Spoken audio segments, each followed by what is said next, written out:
2026 ஆண்டு சட்டமன்ற தேர்தல் நெருங்கி வரும் சூழலில் எந்த கட்சிகள் எந்தெந்த கட்சிகளுடன் கூட்டணி வைக்கப் போகிறது என்ற கேள்விகளும் எழும்ப தொடங்கியுள்ளது. அதிலும் முக்கியமாக பெரிய அளவில் பேசப்பட்டு வருவது என்றால் பாஜக அதிமுகவுடன் கூட்டணி வைக்க வாய்ப்புகள் இருப்பதாக இருக்கும் தகவல் தான். இதுகுறித்து இரண்டு கட்சியை சேர்ந்த தலைவர்கள் உறுதிப்படுத்தவில்லை என்றாலும் தகவல்கள் தீயாக பரவிக்கொண்டு இருக்கிறது. இந்த சூழலில் நேற்று சென்னை விமான நிலையத்தில் செய்தியாளர்களை சந்தித்த தமிழக பாஜக மாநில தலைவர் அண்ணாமலை கூட்டணி பற்றி பேசினார்.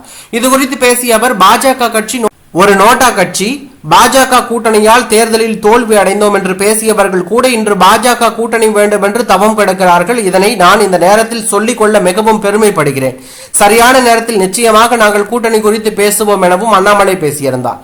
இதனையடுத்து அண்ணாமலை அதிமுகவை மறைமுகமாக பேசுகிறாரோ என்கின்ற கேள்வியும், யாரை சொல்கிறார் என்ற கேள்வியும் சமூக வலைதளங்களில் எழுந்தது. இதற்கு ஏற்கனவே அதிமுகவை சேர்ந்த முன்னாள் அமைச்சர் நத்தம் விஸ்வநாதன் சென்னையில் செய்தியாளர்களை சந்தித்த போது, அண்ணாமலை எங்களை சொல்லவில்லை, எங்களுடைய எதிரி என்றால் அது திமுக மட்டும்தான், மற்றபடி நாங்கள் கூட்டணிக்காக தவம் கிடைக்கவில்லை என்று பேசியிருந்தார். அதனைத் தொடர்ந்து தற்போது கட்சியின் பொதுச் செயலாளரான எடப்பாடி பழனிசாமி சென்னையில் செய்தியாளர்களை சந்தித்த போது அண்ணாமலை பேசியது குறித்து கேள்வி எழுப்பப்பட்டுள்ளது. அதற்கு பதிலளித்த அவர், அண்ணாமலை அப்படி பேசும்போது எங்களுடைய அதிமுகவை குறிப்பிட்டாரா? தவறாக பேசாதீர்கள், தயவு செய்து தவறாக பேசாதீர்கள்.